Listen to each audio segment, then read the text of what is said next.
Personally, he's done a lot of great work. He's an editor. He's edited his own book. He's worked with El Museo de Barrio. He's been on HBO Deaf Poetry twice. He's an Equality Forum LGBT icon, which basically means if you're a bigot, he knows people who will cut you the fuck up. And I'm all with it. I support them. I donate to it. So ladies and gentlemen, please help me welcome to the microphone my friend, Emanuel Xavier.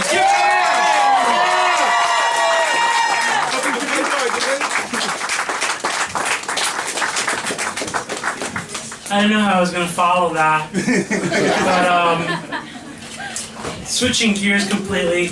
But I'm going to open it up with a signature poem. And the reason I'm reading it is because I want to take this time to congratulate a fellow contemporary gay Latino poet who was just selected to be the inaugural poet for President Obama in D.C. His name is Richard Blanco, and I am truly proud and honored to be, amongst, his company. So, and saying that, I guess, besides that being truly groundbreaking and inspiring, I suppose I was up for consideration at some point, but this poem that I'm about to read is probably the reason I was not selected. Lucky us. I look at myself in the mirror trying to figure out what makes me an American. And I see Ecuador and Puerto Rico. I see brujo spirits moving across the backs of santeros, splattered with the red blood of sacrificed chickens on their virgin white clothes, and blue beads for Yemaya, practicing religions without a roof. I see my own blood reddening the white sheets of a stranger, proud American blue jean labels on the side of the bed. I see Don Rosario and his guayabera sitting outside the bodega with his Puerto Rican flag, reading time in the eyes of alley cats. I see my mother trying to be more like Marilyn Monroe than Julia de Burgos. I see myself trying to be more like James Dean than Federico Garcia Lorca.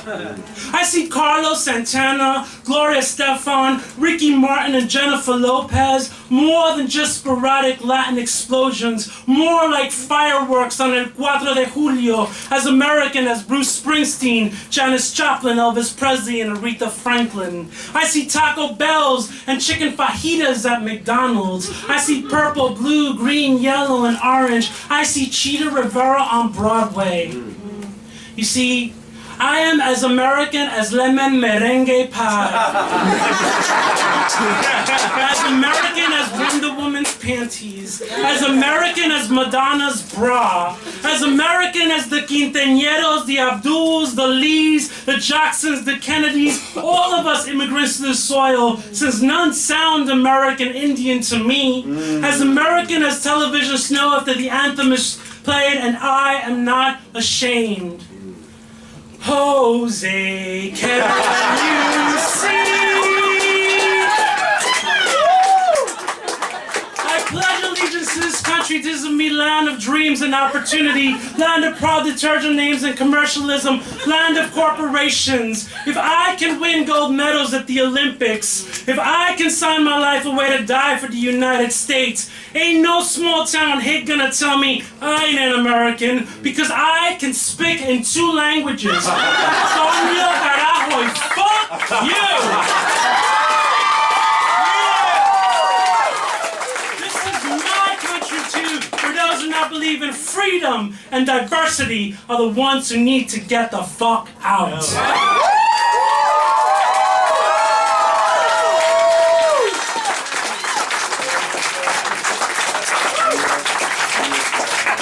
What you worry about?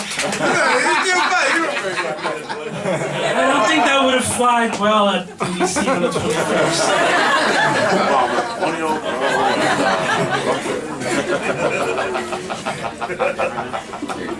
Now I'm gonna completely, in all honesty, switch gears because I just experienced a breakup. And I started working on a poem, and I just finished it just for this event. So it's not a signature poem, it's not a slam poem, it's just something that I need to share. And so please bear with me. It's called Unblossomed. The gray skies outside, the ominous clouds, the chill in the air, futile threats against the warmth of your heart, the splendor of your smile. This storm will pass, washing away sorrow, hope blossoming with your touch. Chase away these demons. Allow me to unfurl within your arms, heal these bruises purple from war. 1. Those were the words I had originally started writing. I was about to share them with him the night he announced there was no future for us. This was a week before Christmas and a week after our trip to San Francisco. According to Mayan predictions, the world was set to end a few days later. Mine had already fallen apart. Nothing terribly exciting happened on 12/21/12. My cat still longed for me. 2. I put my life at risk, convinced this would be forever, and yet he said there was no spark between us.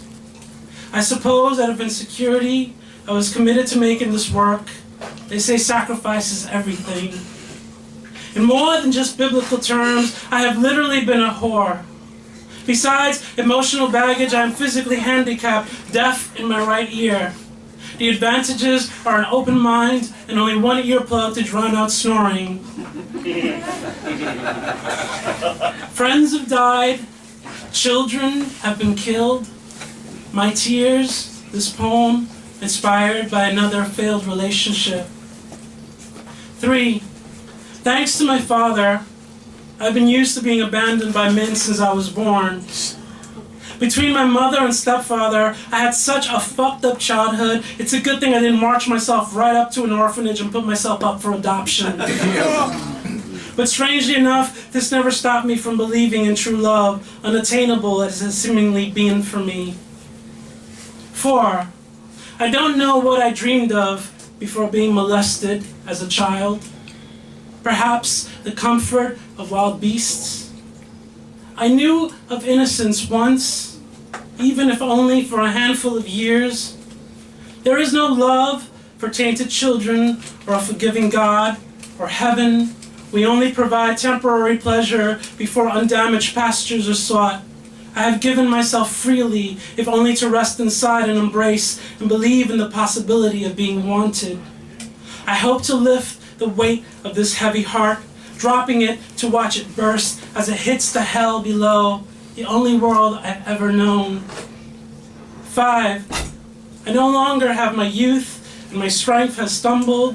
It has been years since I turned to drugs or drinks for comfort. Hopeless romantics at this age are simply hopeless. The soul is nothing more than a lesson to be learned, a pool for reflection for those fortunate enough not to have had gritty pasts. 6. Years spent trying to pass as a wallflower, unseen lead some to the stage to blossom. Silence is not encouraged, revelations are applauded. No one cares what happens when you exit or those you have distanced. It's all about winning the game before spreading your wings to fade into sunlight. 7. Outside, the chill in the air, the ominous clouds, the gray skies, your heart, futile threat against the warmth and the splendor of my smile.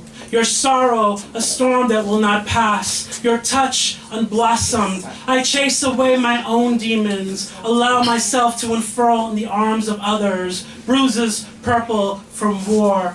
Heal. Thank you.